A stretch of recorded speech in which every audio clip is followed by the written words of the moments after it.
I started 11 years ago, right where you're sitting. I'm an expert in creative finance, love creative finance, talk to face off about that and all the wonderful things with that. Mindset and raising private capital. Buy, sell, trade, anything like that. I'm also a buy and hold investor of 50 properties. I have good software. I have a good team. I could go back in time and teach myself anything, guys. Learn to raise more money. Whatever you're trying to do, more money will solve your problem. So I would say that everything, in the end, it starts with mindset. We can manifest anything we want in the world. It starts with your mindset. I'll give you even a better one, much better one. It's how many ways can I do this? How many ways can I accomplish that? How many ways can I reach that goal? And then the last one, my word of the year is who and not how. Make life easier. Pave the way for your success. Everybody, work together, and you're going to get your goals met in 2023 by helping others at the same time. Wow. Wow, so cool, right? Tons of fun. Glad everyone is watching this and live with me. And anyone that watches this afterwards, there's going to be tons of awesome stuff in this. If you're interested in private lending or you're interested in different things with real estate, curious about RV parks, the benefits of those. And man, I just like doing these Q&As because anytime people have questions, I really could talk your face off in real estate. So that's tons of fun. My name is Zach, if you don't know about me, and I've been doing real estate investing for 11 years now, started with no money and destroyed credit. And man, got a whole bunch of fun things happening now, including some big development projects that I'll end up getting into as well. Just as a point of fact, I have a meetup that runs it was the last Friday of every month, except this month and next month, it lands on a couple weird days right after Thanksgiving and Christmas. So that's not so cool. So I'm going to make a holiday one. So yeah, if you're in the Northeast Ohio area, come meet up. Let's do some deals. Let's do some fun stuff and get some more happiness together. Achieve what we want out of life, right? That's what it's all about at the end of the day. So cool. So just, anyone can comment on this and you can ask questions accordingly. But yeah, other than that, I would say, let's go. Let's get into some of this about private lending. Yeehaw. So I don't know if everyone here knows what private lending is. So give me a hands up heart or a comment or something like that if you do or don't know what any of that is. Because I end up teaching this to a lot of people, and I like to make sure everyone is very well protected at the end of the day, because private lending in real estate can be a super lucrative investment, compared to, the craziness of Bitcoin or the erraticness of the stock market. And the cool thing about real estate is you can just set it, forget it, and then you get those benefits for a real long time. Real high interest rates, you can get equity, so you can get wonderful things, tax benefits, any of the depreciation that can happen with that. And so that's how you find out real estate investors try to erode their taxes down to zero as much as possible. Want to know some of those fun things? Ask me that, or maybe I'll talk about taxes on another time. But I'm really looking to just focus a little bit more on the benefits of private lending, just to start out.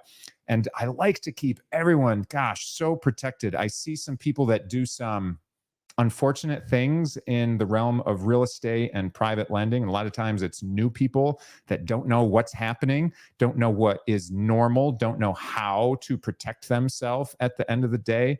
But there's so many great things from lending money to real estate. It's wonderful. You're not putting your money on a stock that out of none of your control can go up, can go down, all those things. The benefit of real estate, man, you can get your money absolutely tied to that real estate. So it's tied.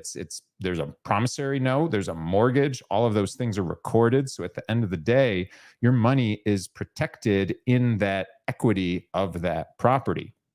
So real important thing to do that. I'm going to send you real quick over. I want to share this with you because I'm going to drop a link in the comments after this.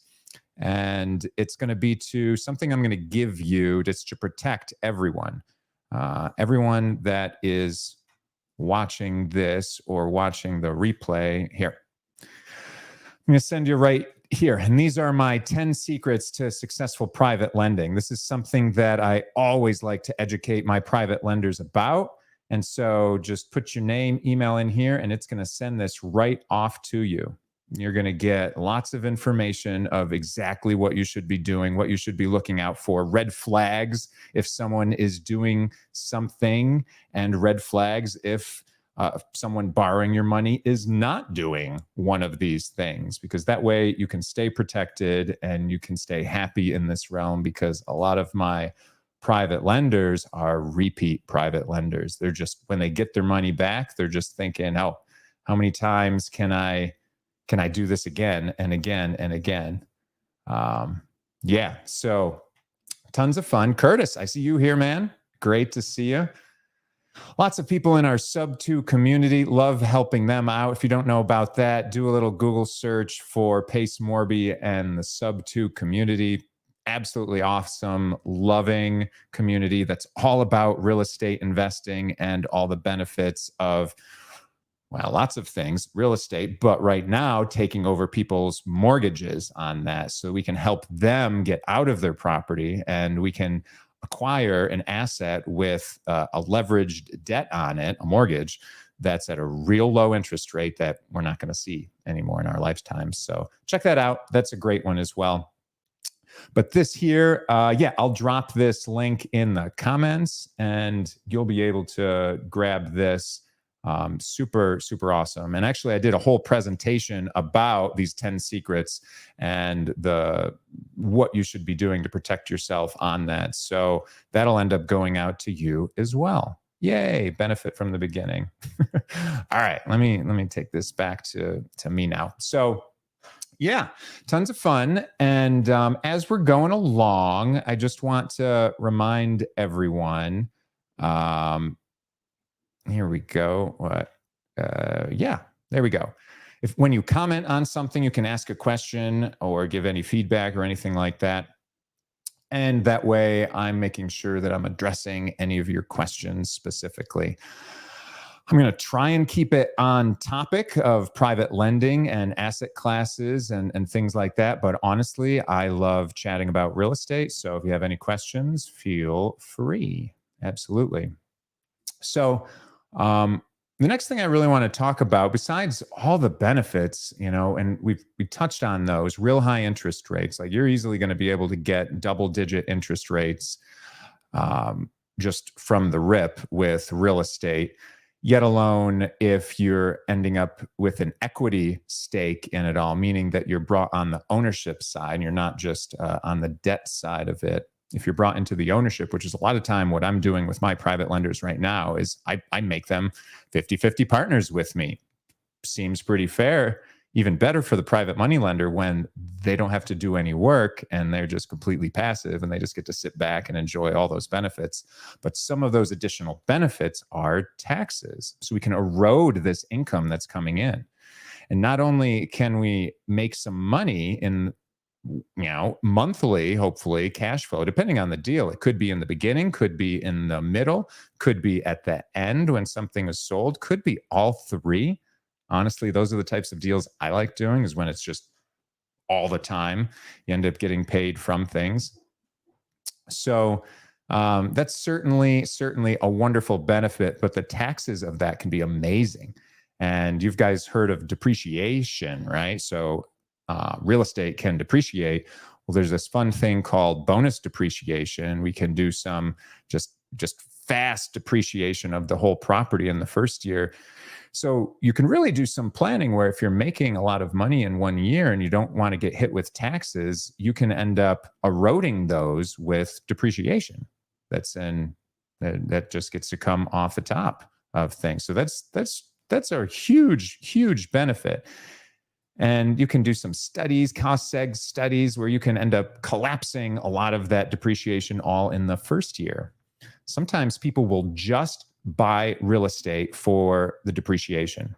It doesn't get any cash flow. They don't expect to make something off of it, except for a real long time in the future, but just for the depreciation, right? Interesting stuff there. Yeah, right on, Curtis. Cool. So super fun. Yeah. So how do you protect yourself though? Does anyone here lend money before, right? Or I've definitely heard horror stories of people that lend money and don't know what they're doing, and they end up. Sometimes it's a new lender who's working with a new real estate investor, and so both of them are new, so neither of them know what's going on. That's kind of the worst scenario because everything looks great off the rip. Like, we're going to make all this money, right? Spreadsheet says we're going to make all this money. Well, spreadsheets never it's never correct.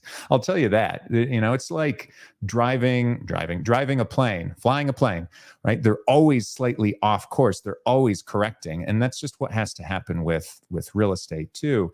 But you want to have really great assumptions when you're putting together your pro forma, your calculation of what the property is going to do. If you mess that up, if it's your money, that's cool. You just mess up your own money. But if it's somebody else's money, I would say you really want to be much more of a steward of their money, protect them like it's your grandma at the end of the day is really the way that I like to look at it. And the way that I teach it to people is because if you really protect it like it's this grandma who's really just relying on you and she doesn't know any better, right? But she trusts you because she's your grandma. And you want to help her. Of course you do, right? Because she's your grandma. But sometimes things go wrong. But if you have some experience, then you're able to look out for those things ahead of time or make more of a conservative estimate as to what the returns could be and just do many, many different things to protect yourself and to protect your private lender in the end. So I just want to go over a couple of those from the beginning here. So real quick, and these are all in the 10 secrets to successful private lending, that if you see that link that I'm going to drop in the comments, you'll be able to get this yourself. But let's talk about some of them, right? So first and foremost, I don't know, have you guys heard about LTV? That's your loan to value. If you're lending someone money on a property, man, your loan better be at least what the property is worth and not more than the property is worth. Because if you're lending more than the property is worth, what it's worth, things can go bad. Now, yes, we want to fix up properties and yes, we want to put money into them and then they're worth more in the end. So in that scenario, I'm saying that's what it would be worth in the end of the day, right? So we understand that things can have more value and we like to do a value add to any property that we're doing. But if you're lending more than 100%, that's real bad. And in fact, I usually don't borrow any more than 70% of what the home is actually worth at the end of the day. Why? For one, that way you're not getting in a situation where you could have to owe the private lender more than the property is worth. But honestly, I'm going to refinance this property, most of them, and turn them into a long-term rental because I want to hold real estate forever. That's the power of real estate, right? Holding it forever. These people that are flipping, and I used to do that. I did it a ton. It's okay for where people are at, probably right at the moment, but you don't get that power that you get from longevity of owning it, because you're going to have to just do it again. You're going to have to find another property and do it again and again. So make sure you keep that LTV percentage of your loan real low. Keep it 70% or less, things like that. Then you'll be a lot better. Number 2, get that first lien position on a property. Holy smokes. There's so many people. And what does that mean? Okay, that's where we're talking the promissory note and the mortgage. If you don't have one of those things and tied to the property, I've seen it go bad a lot of times. That is the promise to pay you back. And the mortgage is the thing that gets recorded at the county to make sure that you get paid back whenever there's a sale or transfer, whenever you don't own that property anymore. If you don't get those things, it should be huge red flag, number one. Why isn't someone doing that for you? And you should probably just run away. But you need your interest, your money, to be tied to that property. And that's how we do it. That's one of the ways we do it. And sometimes when it's a bigger fund, if we're raising money and we're collecting money from a bunch of people because we're trying to do something big at the end of the day, more than just a single property's worth, well, then we do what's called a private placement memorandum. And that's something that goes through the SEC. And then we're allowed to pool money together. And everyone is protected underneath that offering and the private placement memorandum. So at the end of the day, just make sure your money is protected some way, and the more ways, the better, right? Some other things. Wow. Yeah. Sometimes this doesn't even happen, right? Being an additional insured on the property. As a lender, you should be. When I am forced to, when I'm refinancing a property, that those lenders, like those banks, I'm going to call them banks. I don't really like banks, but they're big formal lenders. They're nationwide lenders. They require that they're an additional insured on the property. Why? Because what happens when there's a fire at the property and the whole thing burns down? They want to know about it, number one, because that crispy piece of toast that used to be a property is not worth as much as it was before. So they want to make sure that they're getting paid off, that things are getting fixed up, that something has happened. So they'll get notice when something happens to affect their equity and their money that is in the property. So just out of principle, why wouldn't you just put these people as an additional insured on the property? And while you're going at it, you always hear about title insurance, right? Fun stuff, I guess.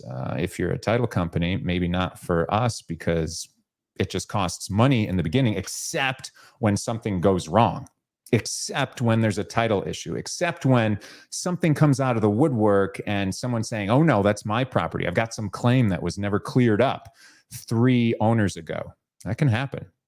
That can certainly happen. But the cool thing about lender's title insurance is that it protects the lender. You can get owner's title insurance and you can get lender's title insurance. And so lender's costs only just $100 more usually. The owner's title insurance is the big one. So why the heck aren't you getting lender's title insurance to protect your lenders? I just bought a property the other day for someone to move into that, helping them rent to own. And of course I'm getting that on there. It's $100 and I'm not even paying it. The person who is rent to owning is paying that. So just keep those things in mind. Track record. What's the track record of this person? Are they brand new? Holy smokes. If they're brand new, watch out, right? You want someone, if you're going to invest money, unless you really like to gamble a lot, you're going to want to make sure someone has a good track record at the end of the day, that they have history, that they've exited of a property like this before, ideally, right? I guess everyone always has to be the first, but do you want to? Probably not. Speaking of exiting, what is that exit strategy? What are they going to do? Are they going to refinance it? Are they going to try and flip it, like fix and flip it at the end of the day? What is that exit plan? And I'll tell you that I always have multiple exit plans just in case the market changes, anything changes. You don't want to get stuck in a situation where you owe a private money lender money on a property that's not worth it, or you can't get it out of there because you haven't thought about what you're going to do. So just think about those things. Yeah. And one of the other ones I have is know your desired timeline and put it into an agreement. Let everyone know. What's your timeline? If you don't know what your timeline is, that's also a red flag. What are you trying to do? And if your timeline is super aggressive, gosh, I've seen people that are super aggressive with their timelines, thinking that they're going to sell this property and whatever, fix it up and sell it or refinance it in a very short amount of time. I'm very skeptical of that.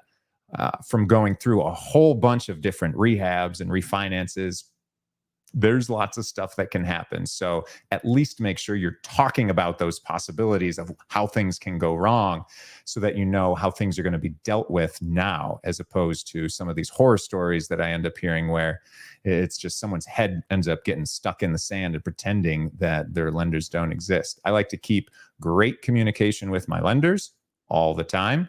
Big projects, we like to do Zooms, something like this where it's live and they can see everything that's going on. So that's really important. Now, if you want the rest of these and to understand a whole bunch of ideas of what makes a good operator, here, I'll show you even real quickly. I'll show you a little bit about what you can get if you click on that link. Boom. Boom. So if you click on that link, we've got a whole bunch of different slides for the 10 secrets of successful private lending. You can learn a little bit about me and my background, but even some stuff about the market, what's going on, some definitions of things about accredited investors. You got to know what those are, and whether you are or not, that's fine. We just have to know which one it is. Getting the promissory note, we talked about that one. There's a whole bunch of different things. What makes a good operator? What makes a good investor? What's typical returns that are on something like this? This is all stuff that I've included in that presentation. So go check it out. Go check it out. It's free, tons of fun. I just love giving lots of information to everyone because it just makes this whole situation of lending money better, more protected. Everyone knows what they're walking into at the end of the day. So it's the only way to really do it. So again, this is what you'll end up seeing when you click on that link. Boom. Get this here and get that whole report. And then there's a video that goes along with it, with that presentation. So super fun. Easy, costs you nothing. I just love teaching and giving information out into the world. So what else? Asset classes. I said I was going to talk about different asset classes. So I'm sure you guys have heard of single family homes. We all live in them for the most part. Sometimes people will live in a duplex or a triplex, quadplex, maybe even a big apartment building, but all those fun things you can buy. You can buy those along with mobile home parks or self-storage or even RV parks. And it's fun, RV parks. That's a new asset class that I've been dabbling in lately, just because RV parks can be real fun. What do you mostly have there? Concrete. You don't have to worry about, you don't have to worry about hurricanes. It's concrete. You don't have to worry about a fire happening with all of it. It's concrete. You ever see concrete? It doesn't get messed up very easily, right? And all the utilities are usually protected. So wonderful, wonderful asset class. Also, as a side note with this asset class, real fun one, is you can get a whole bunch of bonus depreciation because you're doing a lot of construction. It's a development project. You do a lot of construction, and then all of that expense that you're spending on that development of it, you can get all that back in your first year of taxes if you want. Huge, crazy, right? Again, I was mentioning that people can, they will just buy real estate for the depreciation that can happen from all of that. So real neat stuff. What else? The new thing with RV parks. So here's something, I don't know if you guys know or not, but a lot of RV parks, they've got someone there that you check in with, and then you do your thing. The new thing is that they make smart RV parks. We have technology. We've got phones. They're all connected. Why aren't we using them? Right? That's really cool. Let me share some fun things with smart RV parks that I didn't even know existed until I started working on a project for them. So here, I'm going to share this now. So right here.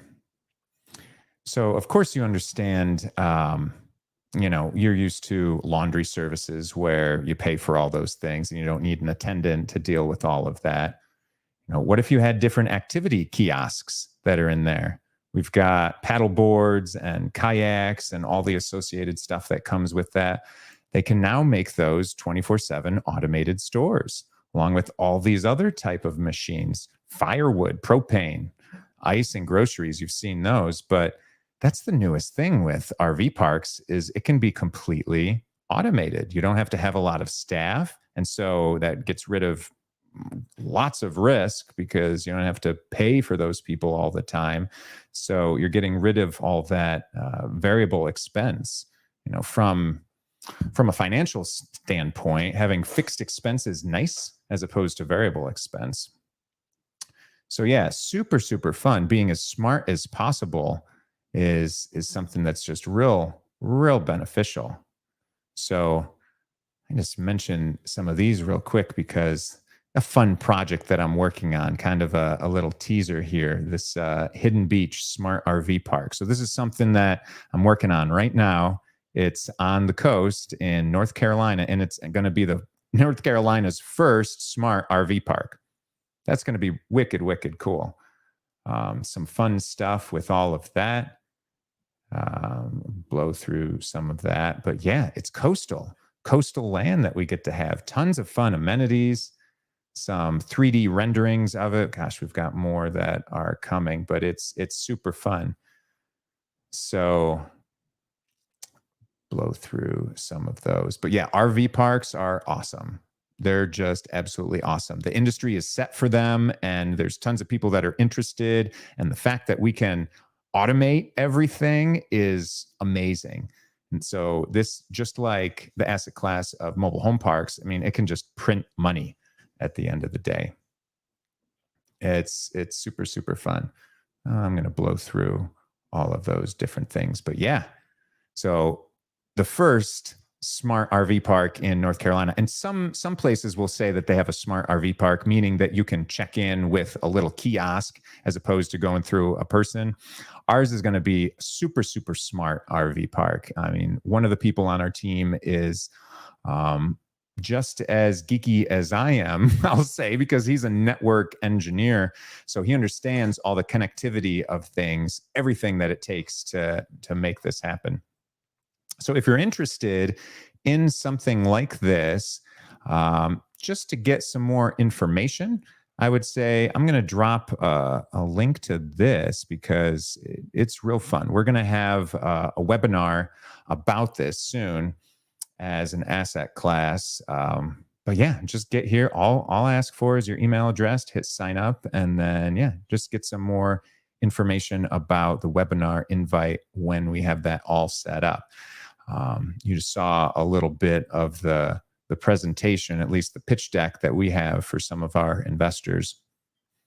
But yeah, definitely check that out if you're interested in that, or gosh, comment below or DM me anything if you understand the dynamics of RV parks or smart RV parks, or just want to start getting in that discussion about all of that, because it's super fun and exciting.